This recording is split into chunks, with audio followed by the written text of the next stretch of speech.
हरिओम विद्यार्थी मित्रों, આપણે ગયા વખતે પાઠ 4 દેશ કે નામ સંદેશ જે મેં તમને ગુજરાતી અનુવાદ કરીને સમજાવ્યું હતું. હવે આપણે પાના નંબર 24 બુક હોય તો કાઢો, તેમાં અભ્યાસ હું તમને કરાવું છું. तो अभ्यास में प्रश्न 1 है, प्रश्न के मौखिक उत्तर दीजिए. तो आप लोगों को आता हो तो आप आंसर देना. यह पत्र किसने किसको लिखा है? यह पत्र किसने किसको लिखा है? तो यह पत्र किरण ने अपने मित्र हर्ष को लिखा है. यह पत्र हर्ष ने किरण ने अपने मित्र हर्ष को लिखा है. जैसे कि बुक में आपको दिया है, सबसे ऊपर हर्ष है. हर्ष ने हर्ष को किरण ने लिखा है. किसने लिखा है? यह पत्र किरण ने जो लिख रहा है उसका नाम नीचे आएगा, जिसको लिखना है उसका नाम ऊपर आएगा. तो किरण ने हर्ष को यह पत्र लिखा है. उसके बाद दूसरा प्रश्न है, पत्र लिखने वाले का पता क्या है? तो पत्र लिखने वाले को पत्र लिखने से पहले ऊपर उसका पता दिया हुआ है. जैसे मातृछाया ऊंची सेरी अपने इस आगे पाठ में दिया हुआ है. मातृछाया ऊंची सेरी गांव मेसपुरा तहसील भाबर जिला बनासकांठा. इतना क्या है उसका पता, पत्र लिखने वाला का पता. तो पत्र में क्या वर्णन किया है? उसने पत्र लिखा है. तो पत्र में उसने किसके बारे में लिखा है? तो पत्र में भारतीय नागरिक की अपने कर्तव्यों के प्रति लापरवाही, सरकार के प्रति उनके शिकायती रवैये का वर्णन किया गया है. उसके बाद है चौथा प्रश्न, पत्र के अंत में किरण ने हर्ष के परिवारजनों से क्या कहा है? तो पत्र के अंत में किरण ने हर्ष के परिवारजनों को प्रणाम कहा है. निम्नलिखित प्रश्नों के मौखिक उत्तर दीजिए. दूसरा प्रश्न है, हम दूसरे देशों में उनके कायदे कानून का पालन करते हैं, लेकिन अपने देश में क्यों नहीं? तो हम में अपने राष्ट्र के प्रति गर्व और सम्मान के प्रति भावना नहीं है. हम अपने देश की व्यवस्था को उचित महत्व नहीं देते. हमारे यहाँ का शासन भी सख्ती से काम नहीं लेता. दूसरे देश अपने देश की व्यवस्था को बनाए रखना चाहता है. वे उसमें गर्व महसूस करते हैं, हम भी उनसे प्रभावित होते हैं. इसलिए हम दूसरे देशों में उनके कायदे कानून का पालन करते हैं, लेकिन अपने देश में नहीं करते. हम दूसरों देश में उनके कायदों का पालन करते पर अपने देश में नहीं करते. दूसरा प्रश्न है, हमारे देश की स्वच्छता की जिम्मेदारी किसकी है? हमारे देश में स्वच्छता की जिम्मेदारी किसकी होती है? नागरिकों की. तो हमारे देश की स्वच्छता की जिम्मेदारी स्थानीय प्रशासन अर्थात ग्राम पंचायतों, नगर पालिका एवं महानगर पालिकाओं की होती है. तीसरा प्रश्न है, हमारे देश के विकास में कौन कौन सी समस्याएं बाधक हैं? तो हमारे देशवासी अपने यहाँ के कायदे कानून का चुस्ती से पालन नहीं करते. लोग हर खराबी के लिए सरकार को दोष देते हैं. वे अपने राष्ट्रीय कर्तव्य निभाने में रुचि नहीं लेते. अधिकारी लोग भ्रष्टाचार करने में ही नहीं हिचकते. ये सारी समस्याएं हमारे देश के विकास में बाधक हैं. उसके बाद है चौथा प्रश्न, देश के प्रति हमारा क्या फर्ज है? देश के प्रति हमारा क्या फर्ज है? तो देश के प्रति हमारा फर्ज है कि हम अपने यहाँ के कायदे कानून का पालन करें. देश की व्यवस्था हम ऐसी बनाएं जिस पर हमें गर्व हो. हम सरकार और स्थानीय प्रशासन को उनके कार्य में सहयोग दें. हम ऐसा कोई भी कार्य न करें जिससे देश की प्रतिष्ठा पर आँच आए। उसके बाद है शब्दों में उचित क्रम में रखकर अर्थपूर्ण वाक्य बनाए।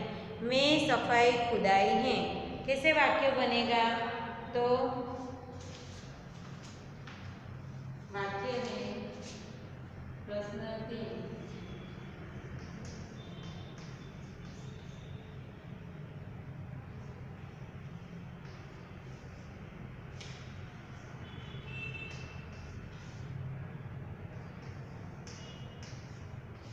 सफाई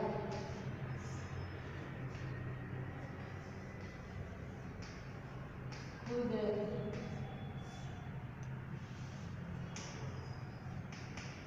है। इसका वाक्य कैसे बनेगा? में सफाई खुदाई है, तो सफाई में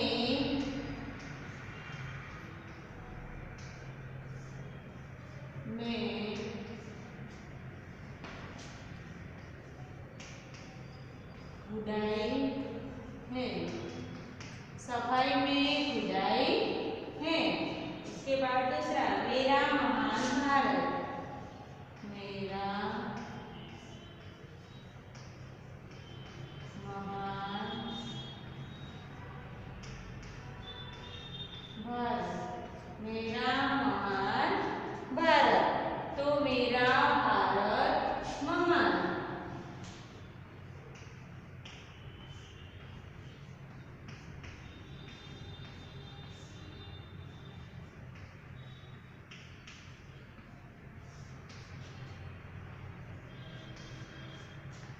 लेना और दहेज,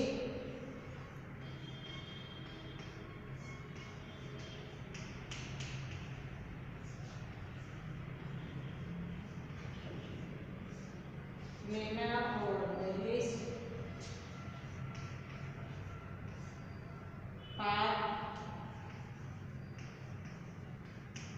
देना है। इसका सही से वाक्य क्या बनेगा? जैसे कि दहेज लेना और देना पाप है। दहेज लेना और देना पाप है। उसके बाद वाक्य में चौथा, तो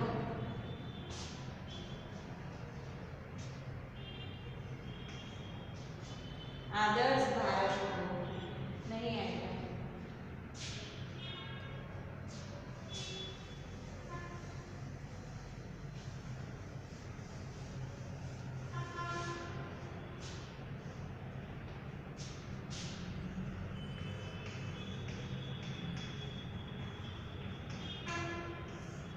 आदर्श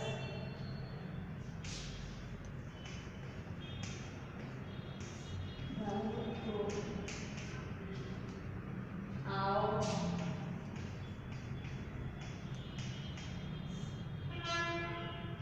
बनाए।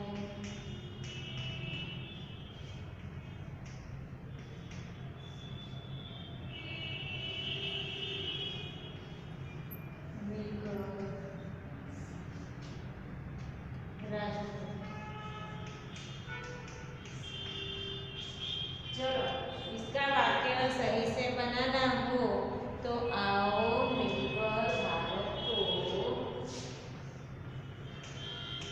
आओ मिलकर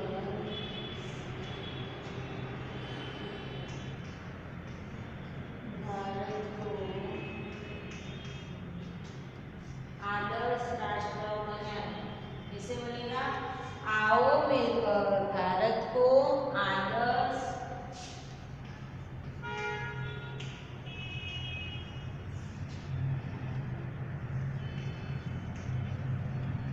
राष्ट्र बनाए।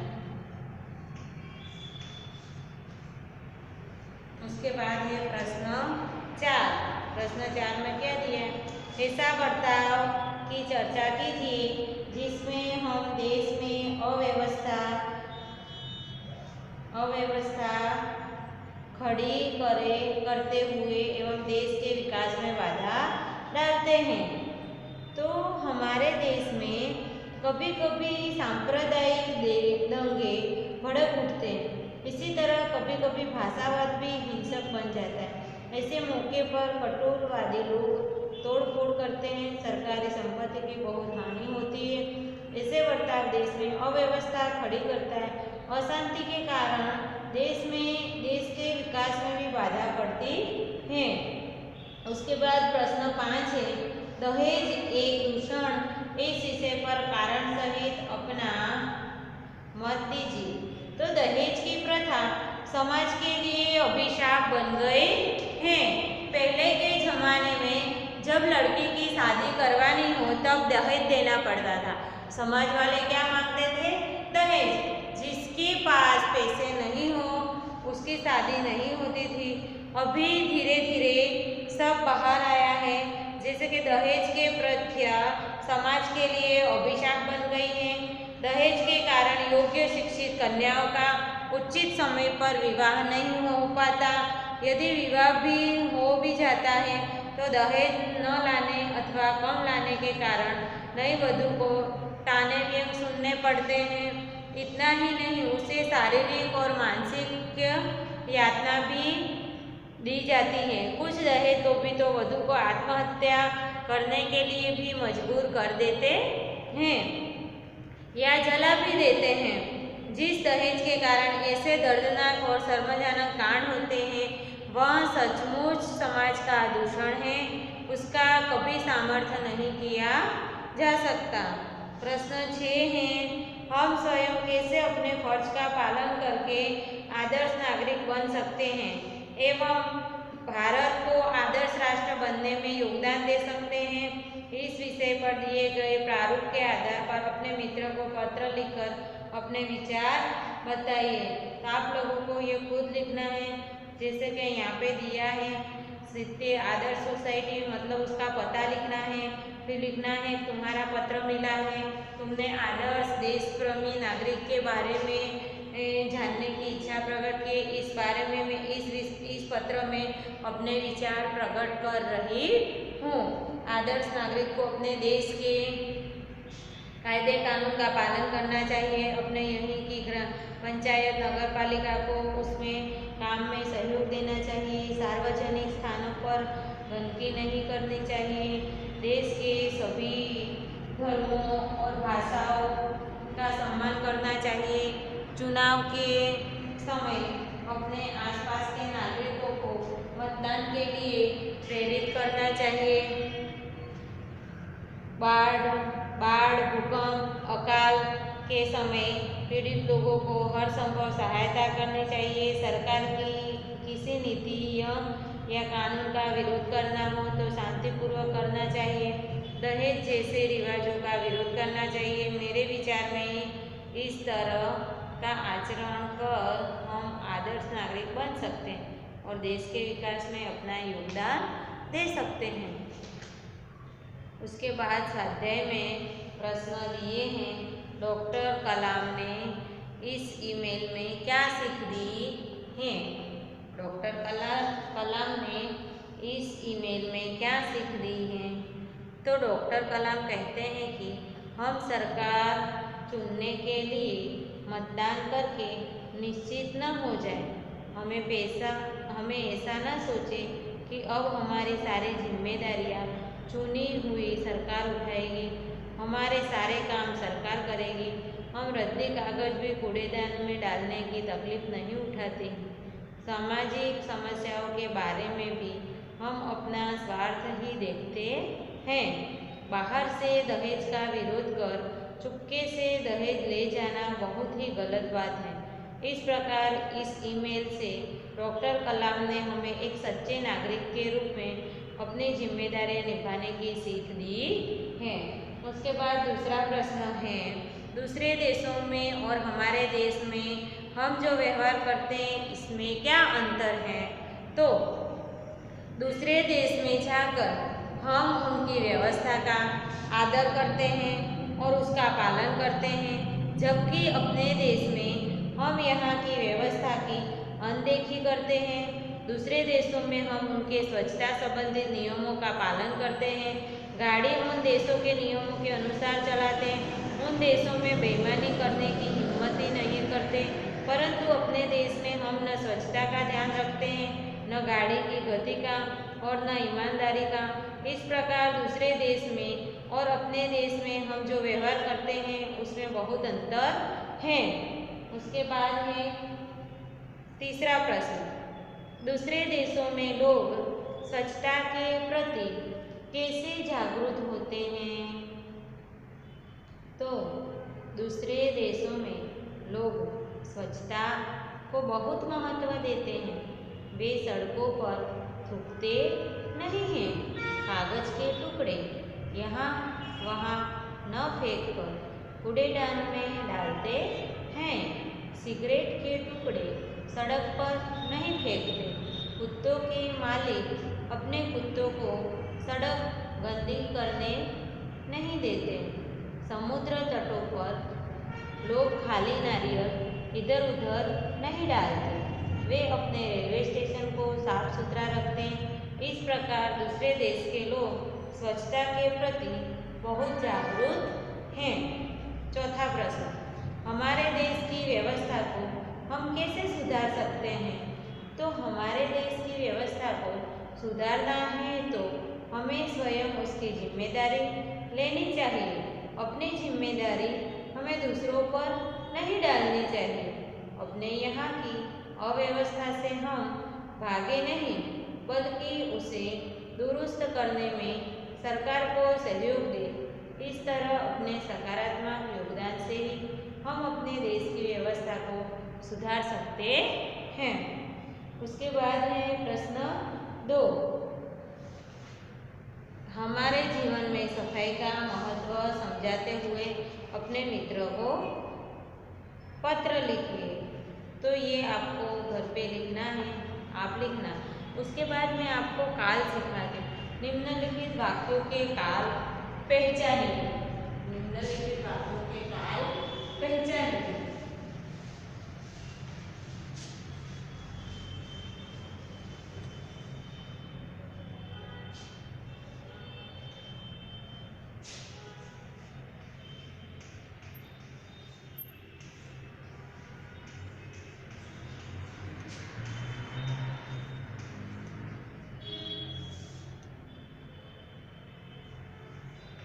काल पहचान। तो पहला वाक्य यहाँ पे दिया है, मैं क्रिकेट खेलता हूँ।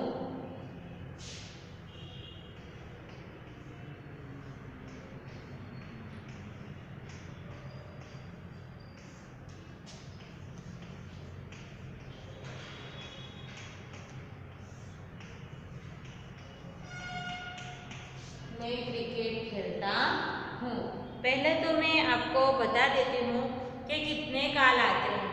तो 3 काल आते हैं, वर्तमान काल, भविष्य काल और भूतकाल। कितने काल आते हैं? 3, वर्तमान काल, भूतकाल और भविष्य काल।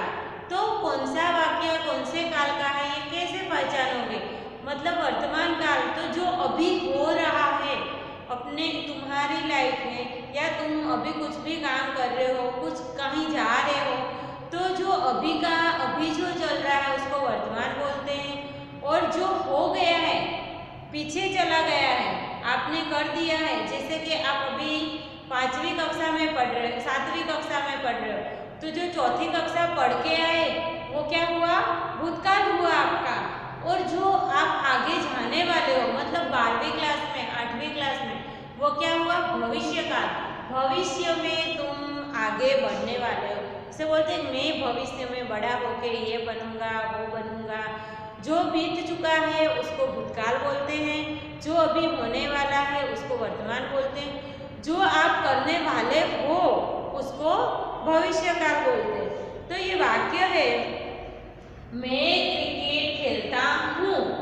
क्रिकेट खेलता हूँ मतलब अभी खेल रहा हूँ। मतलब क्या हुआ? अभी खेलता हूँ, चला नहीं गया, आने वाला भी नहीं है। खेलता हूँ मतलब रनिंग का वाक्य है। तो ये कौन सा वाक्य हुआ? वर्तमान काल।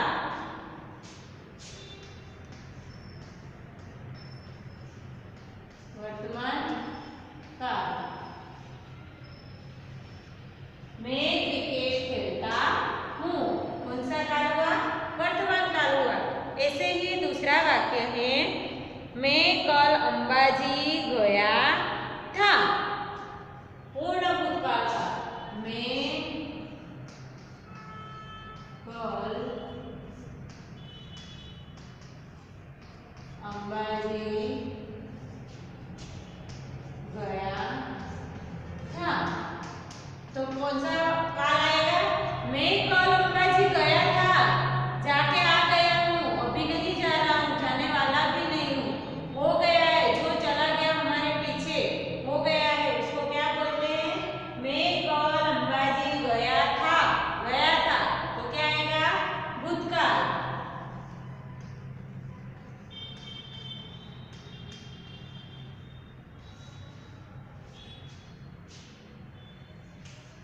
उसके बाद तीसरा वाक्य है, कोई गाना गा रहा है। कोई गाना गा रहा है। कोई गाना गा रहा है मतलब अभी क्रिया कर रहा है। कोई गाना गा रहा है तो कौन सा काल आएगा? वर्तमान काल, क्योंकि अभी गा रहा है, चालू है क्रिया उसकी, तो क्या आएगा? वर्तमान काल।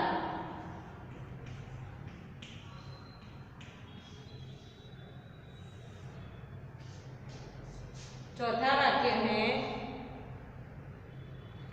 आज ठंडी ज्यादा होगी।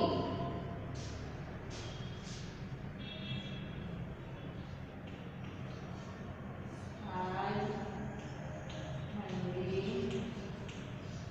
ज्यादा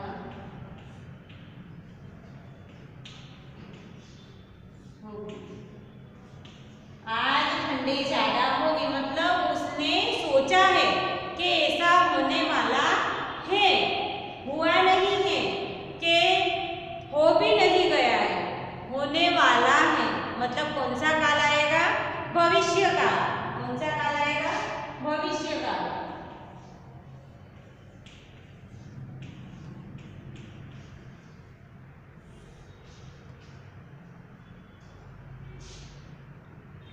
कल हम स्कूल से प्रवास जा रहे हैं। कल हम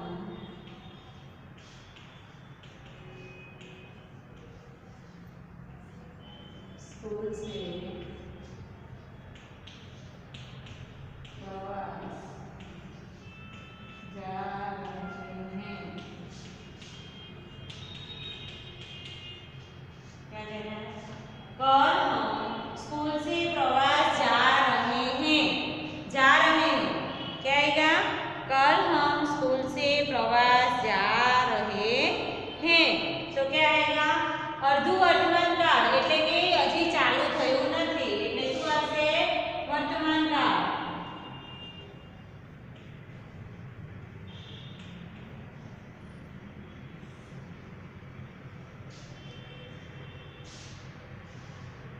परसों कश्मीर में हिम वर्षा हुई।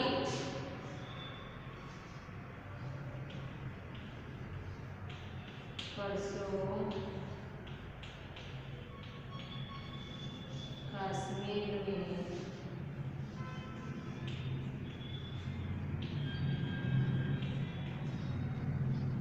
हिम वर्षा हुई।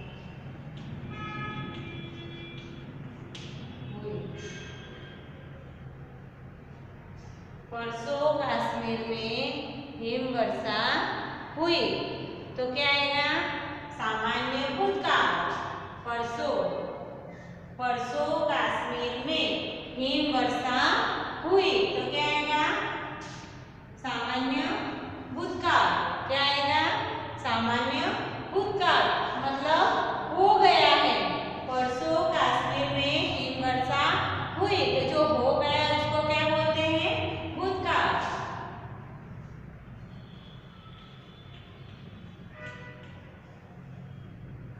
तो आपको पता चल गया विद्यार्थी मित्रों, भविष्य काल किसको बोलते हैं, वर्तमान काल किसको बोलते हैं और भूतकाल किसको बोलते हैं। उसके बाद हम भविष्य काल के लिंग परिवर्तन करते हैं। प्रश्न 4,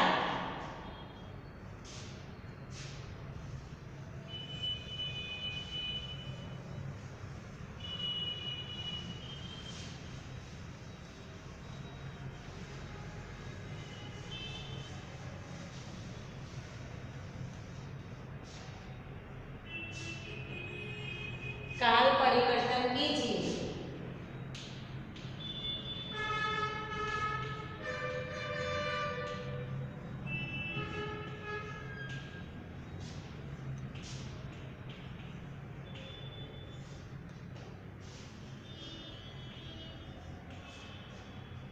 काल परिवर्तन कीजिए। तो यहाँ पे भविष्य काल का दिया हुआ है, मैं बाजार गया।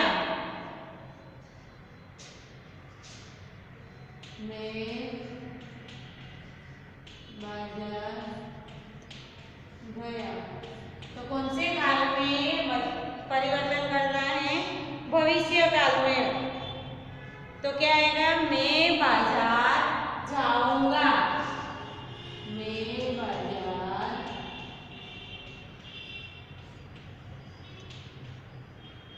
जाऊंगा।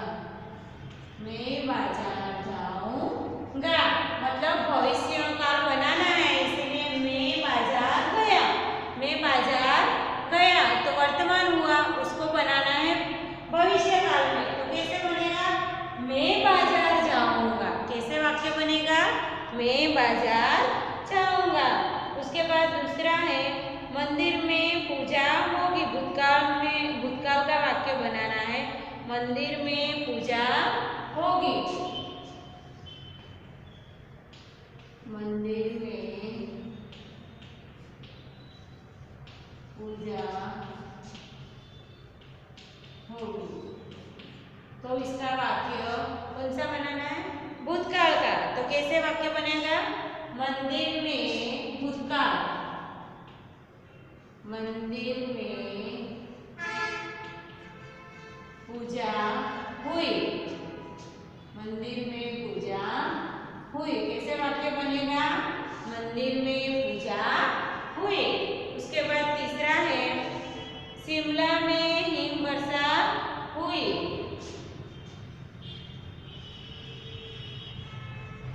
शिमला में हिमवर्षा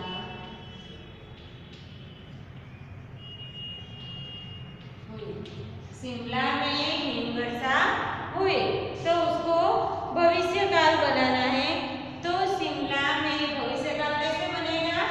शिमला में हिमवर्षा होगी। कैसे वाक्य बनेगा? शिमला में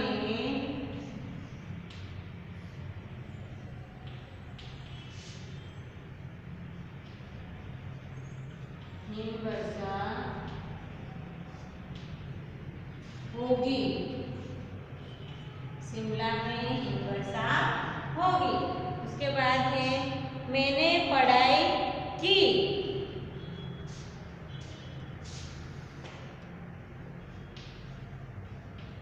मैंने पढ़ाई की। उसका वर्तमान काल बनाना है। तो कैसे बनाओगे? मैं पढ़ाई कर रहा हूँ। मैं पढ़ाई कर रहा हूँ।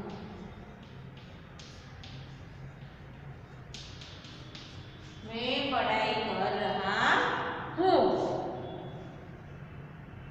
कि मैं पढ़ाई करता हूँ ऐसा लिखो तो भी चलेगा।